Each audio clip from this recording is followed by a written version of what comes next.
رضی اللہ تعالی عنہ رسول اللہ صلی اللہ علیہ وسلم کے پہلے خلیفہ اور انبیاء کرام کے بعد سب سے افضل انسان۔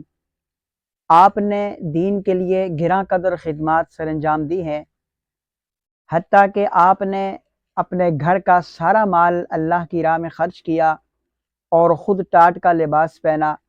آپ کے لیے آسمانوں سے سلام آیا اور آپ نے رسول کریم صلی اللہ علیہ وسلم کے ساتھ وفا اور وفاؤں کی انتہا کر دی۔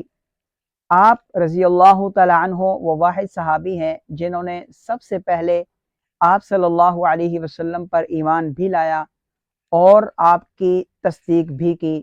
معراج کی تصدیق کرنے والے سب سے پہلے سیدنا صدیق اکبر رضی اللہ تعالی عنہ ہیں۔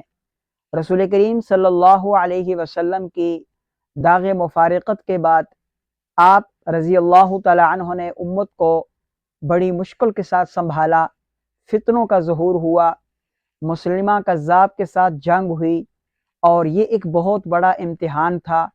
اس مسلمہ کذاب کے ساتھ جنگ میں بہت بڑی تعداد حفاظ کرام صحابہ کرام کی شہید ہوئی۔ آپ رضی اللہ تعالی عنہ پر ایک بہت بڑا امتحان آیا کہ قرآن مجید کے حفاظ کی ایک بڑی تعداد شہید ہو جانے کی وجہ سے قرآن کی حفاظت کا ذمہ بھی آپ پر آیا۔ چنانچہ آپ نے قرآن کی حفاظت کے لیے تدبیریں اختیار کی۔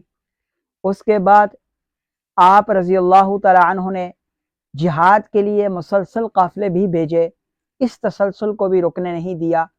ان تمام تر گراں قدر خدمات کے ساتھ ساتھ سیدنا صدیق اکبر رضی اللہ تعالی عنہ نے اپنی گھریلو زندگی کو متاثر ہونے سے بھی بچایا اور اپنی گھریلو زندگی کو بھی احسن طریقے سے آگے لے کر گئے، اور آپ رضی اللہ تعالی عنہ نے اپنی زندگی کے اندر 4 شادیاں کی ہیں، جن میں ایک ام رومان رضی اللہ تعالی عنہا بھی ہیں، اور ان سے سیدہ عائشہ صدیقہ رضی اللہ تعالی عنہا بھی آپ کی بیٹی ہیں۔ آپ کی ایک پہلے شادی ہوئی جن سے حضرت اسماء رضی اللہ تعالی عنہا ہیں، تاہم آپ کی 2 شادیوں سے کوئی اولاد نہیں ہے۔